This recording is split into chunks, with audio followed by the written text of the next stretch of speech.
हिंदू परंपरा के अंदर ये नवरात्रि के जो प्रसंग हैं, ये तो देवी मां की उपासना के लिए थे। नवरात्रि पवित्रतम रात्रियां कही जाती है, पवित्रतम दिन कहे जाते हैं। ये आसो जो चैत्र महीने में आती है, ये साधना के लिए, मंत्र साधनाओं के लिए, ब्रह्मचर्य के लिए, सत्व को प्राप्त करने के लिए, इष्ट की सिद्धि के लिए, अंतरतम की शक्तियों को जगाने के लिए, कुछ अच्छा हासिल करने के लिए होती हैं। समझदार हिंदू और समझदार जैन श्रावक श्राविका और समझदार हिंदू और समझदार जैन साधु संत इन दिनों में साधना में बैठते हैं, मौन रहते हैं, ब्रह्मचर्य का परिपालन करते हैं और आगे बढ़कर के शक्तियों को साधते हैं। उस जमाने में देवी माता की आरती करना, घट स्थापना करना, देवी माता को रिझाना और पुरुष एक तरफ, महिला एक तरफ, महिलाओं की जगह में, पुरुष की जगह में, देवी माता को बीच में रख करके मात्र उनके हाथ से गरबे लें और इस प्रकार उनकी भक्ति करें। यह परंपरा थी नवरात्रि की। उसके बाद में मात्र गुजराती स्टाइल में डांडिया आए थे, तो बहनें बहनों में खेलती, बीच में देवी मां की स्थापना की जाती, पुरुष में खेलते और इस प्रकार नौरते रखते, नवरात्रि पालते, खान पान का ध्यान रखते। उन दिनों में कोई शराब नहीं पीता, गुटखे नहीं खाता, चाय तक नहीं पीता, व्यसन नहीं करता, अलग अलग शयन करते, पति पत्नी अलग अलग रहते, ब्रह्मचर्य की साधना करते, संपर्क नहीं करते, शुद्धता प्राप्त करते और इतने सारे भोग विलास की जिंदगी के बीच में, इतने सारे विषय वासनाओं के बीच में कोशिश करते कि कुछ दिन पवित्रता के साथ में बिताएं, ताकि देवी माताओं के सानिध्य प्राप्त करके हम शक्ति संपन्न बन सके, उनके आशीर्वाद अपनी जिंदगी में फल सकें। गरबे गए, फिर डिस्को आया, नाना प्रकार के धुनें आई, नाना प्रकार के गायक आए, कई कंपनियां, कई संस्थाएं इसमें कूदी, कई सारे लोगों ने धन कमाना शुरू किया, छोटे बड़े या डांडियों के अलग अलग कार्यक्रम होने लगे, सब लोग ललचाने लगे। देवी मां एक तरफ रह गई, देवी की साधना एक तरफ रह गई, नवरात्रि की पवित्रता एक तरफ रह गई, घट स्थापना एक तरफ रह गई, गरबे लेने का भाव एक तरफ रह गया, आरती और देवी मां को रिझाना, मातृ शक्तियों को प्रेरित करना, यह सब एक तरफ रह गया। आज डांडिये खेलने वालों में से किसको पता है कि साधना क्या है, ब्रह्मचर्य क्या है, ये क्यों है नवरात्रि, इसका हेतु क्या था, इसका रीजन क्या था, ये क्यों खेलनी चाहिए या नहीं खेलनी चाहिए, तो क्यों नहीं खेलनी चाहिए। मेरा ही नहीं, भारत के कई सारे अखबारों का, कई सारे समाजविदों का, कई सारी अन्य सामाजिक संस्थाओं का यह सर्वे वर्षों से रहा है, समय समय पर किया जाता रहा है कि नवरात्रि के महीने 2 महीने के बाद में जितने गर्भपात होते हैं, उतने गर्भपात बाकी के 11 महीने में नहीं होते।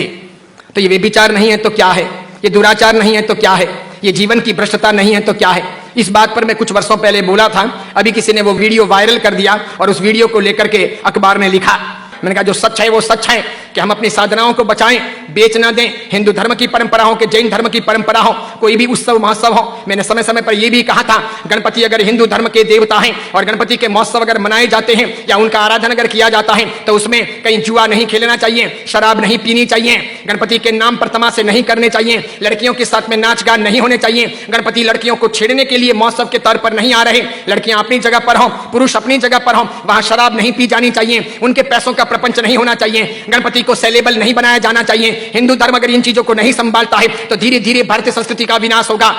सिखों ने अपनी धर्म परंपराओं को संभाला है, मुसलमानों ने अपनी धर्म परंपराओं को संभाला है, ईसाइयों ने अपनी धर्म परंपराओं को संभाला है। उनके जो ओकेशन होते हैं वो दूसरों को इंटरफियर करने नहीं देते,